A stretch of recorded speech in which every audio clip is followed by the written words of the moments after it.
Hi, welcome to Believe the Bible. Have you ever known anyone who would take a 10-chapter book and stop at chapter 7 and then conclude all the information that's in the whole book by just what he read in the first 7 chapters? It seems like that's what people are doing when they read their Bible. They seem like they just stop reading at John.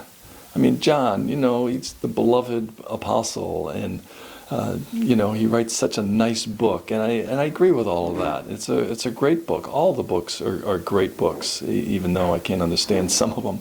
Why do people stop at the book of John?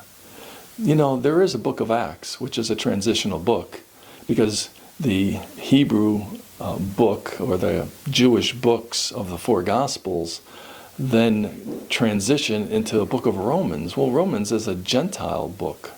And so what happened between John and Romans? Well, we need the book of Acts to understand that transition. So don't stop reading at the book of John. Read the whole Bible. Read the book of Acts and see the transition that God makes from the Jewish nation to the Gentiles, the diminishing of Israel, and the increasing of the ministry of the Apostle Paul to the Gentiles. And then we get those 13 books from the Apostle Paul. And then another thing that we should be aware of is, let's not read Paul back into the Gospels, because those people that read those 7 chapters of that book, they'll take the last 3 chapters and they'll put them back into chapter 7 and figure that the people in chapter 7 knew what was going on in chapter 10. But that's not the case.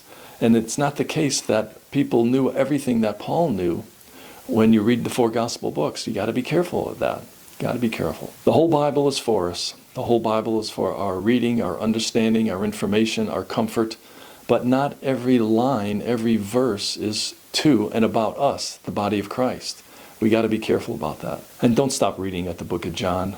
Read the whole Bible, but then pay attention to the books that were written to and about us. The 13 epistles, all those 13 books that start with the name Paul. Thanks for your time. You have a good day.